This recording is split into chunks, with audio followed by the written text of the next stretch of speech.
Where the Waters Fall by Heather Siebold. All rights reserved.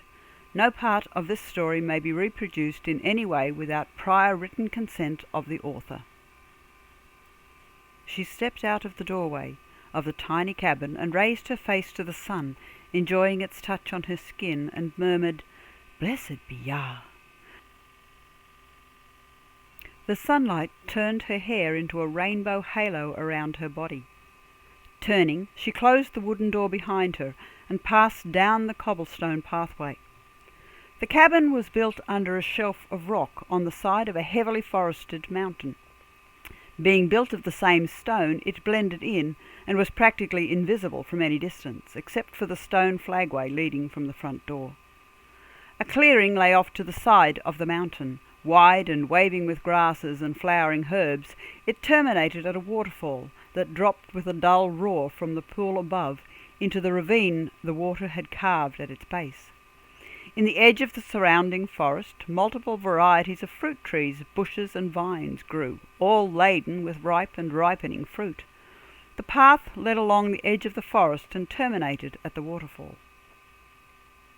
She paused when she reached the waterfall and turned up another path through a cleft in the rock face, into the forest beside it, bending to pick up a couple of wooden pails which lay in a cave behind the curtain of water.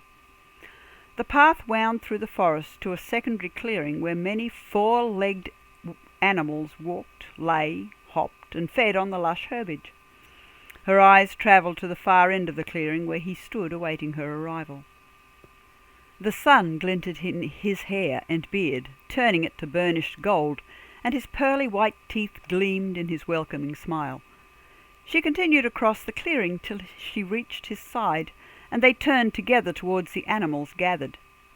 He gave a soft call, and a large white goat with a soft fleece and long horns separated itself from the herd and ambled towards them.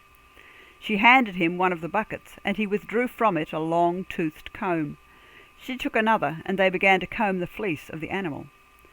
The comb drew from the fleece soft woolen fibres which they deposited in the bucket.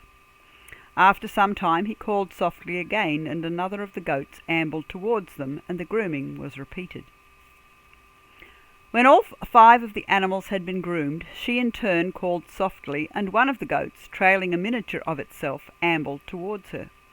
She caressed its face and rested her head against its forehead, murmuring softly. The animal blew from its nostrils in return and nudged her gently. She smiled, and taking the second bucket, proceeded to relieve the animal of a reasonably large quantity of white milk that frothed and danced as it filled the bucket. He stood behind her as she milked, watching the animals that milled around the clearing. When she was done, they strolled together back down the path to the waterfall. They turned into the cave, and he poured the milk into a large clay pot sitting on a stone shelf at the rear. She smiled at him and turned to another such pot, from which she skimmed thick white cream into a smaller clay bowl, while he was checking the many small cheeses that were stored at the back of the cave, turning them and rearranging them as needed. The task completed, they strolled together back up the path to the cottage. He opened the door for her to precede him into the room, which was bright and airy with dancing rainbows on the walls and ceilings. There was one large window to one side of the door, under which a small wooden table sat. In the ceiling was a large transparent crystal, through which a shaft of rainbow sunlight streamed. The room was warm from a wood stove that radiated its heat into every corner. On the side of the stove sat a fresh loaf, its fragrance glorious in the morning as it titillated the senses. They ate together the fresh loaf and butter, cheese, honey and fruit, washed down with rich, sweet milk.